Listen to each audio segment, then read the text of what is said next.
Hello बच्चों, let us read the question first. Match the following and choose the correct option. Match the following type question है यहाँ पे. Column 1, column 2. Column 1 में है interface, G2 phase, M phase and G1 phase. Column 2 में हमें match करना है with shortest phase of interface, most dramatic phase of cell cycle, resting phase of the cell cycle and longest phase of the interface. तो यहाँ पर जो की concept use करेंगे वो दो होंगे. इंटरफेस की स्टडी करेंगे, इंटरफेस एंड एम फेस, एक एक करके अलॉन्ग विद द ऑप्शन. तो सबसे पहला ऑप्शन आया है यहाँ पे ए का. ए यहाँ पर हो जाएगा इंटरफेस. इंटरफेस क्या होता है? ये वो फेस है सेल साइकिल का जहाँ पे सेल खुद को प्रिपेयर करती है. सेल का प्रिपेयर होता है फॉर डिवीजन. डिवीजन के पर्पज से सेल यहाँ पर बहुत सारी चीज़ों को इकट्ठा करती है, चीज़ें बनाती है, सिंथेसिस करती है जो उसको सेल डिवीजन के लिए चाहिए होता है. इंटरफेस फर्दर डिवाइडेड होता है इन G1, S and G2 phase में. तो यहाँ पे ये तीन फर्दर फेसेस जो है इसके अंदर देखने को मिलते हैं. एंड जो ये इंटरफेस है ये इसको हम रेस्टिंग फेज भी बोलते हैं. सेल का रेस्टिंग फेज इसलिए बोला जाता है क्योंकि यहाँ पे सेल डिवाइड नहीं करती, इसलिए रेस्टिंग फेज भी बोला जाता है क्योंकि सेल का कोई डिवीजन देखने को नहीं मिलता. तो ये R के साथ मैच हो जाएगा. इसके बाद B आता है यहाँ पे G2 फेज.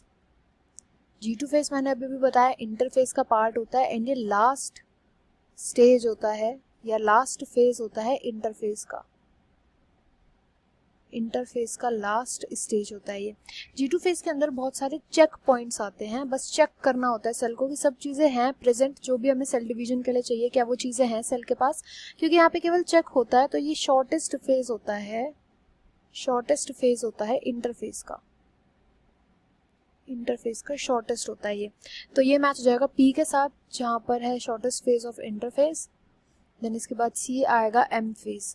M फेज का नाम M क्यों पड़ा है? क्योंकि M से माइटोसिस भी हो सकता है, सेल माइटोसिस वाला डिवीजन भी कर सकते हैं या मायोसिस भी कर सकते हैं. इन दोनों में से कोई भी एक डिवीजन देखने को मिल सकता है डिपेंडिंग अपॉन द कि क्या नीड है सेल की. तो माइटोसिस, मायोसिस इनमें से कोई एक डिवीजन देखने को मिलेगा. एंड यहाँ पे और दो फर्दर स्टेजेस होते हैं. सबसे पहले तो कैरियोकाइनेसिस यानी कि जो न्यूक्लियस है उसका डिवीजन देखने को मिलता है. देन उसके बाद साइटोकाइनेसिस देखने को मिलता है. एंड यहाँ पे बहुत सारे और फर्दर स्टेजेस होते हैं, इसलिए इसको बोला जाता है सबसे ड्रामेटिक पार्ट होता है सेल साइकिल का.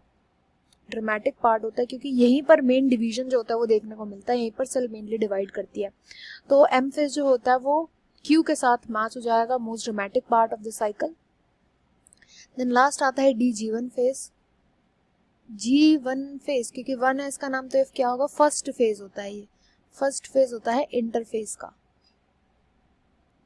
इंटरफेस का फर्स्ट फेज होता है. इसके अंदर क्या होता है? सेल बहुत ज्यादा खुद को प्रिपेयर करता है.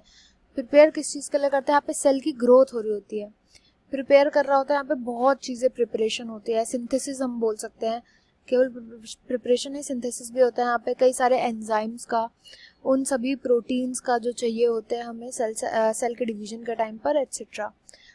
तो कई सारी चीज़ें जो होती है उनका सिंथेसिस कर रहा होता है ये G1 फेज में. तो ये लॉन्गेस्ट फेज भी होता है क्योंकि इधर कई सारी चीज़ें जो होती है वो सिंथेसाइज हो रही होती है. सिंथेसिस करने में लगता है टाइम. तो ये लॉन्गेस्ट फेज होता है इंटरफेस का.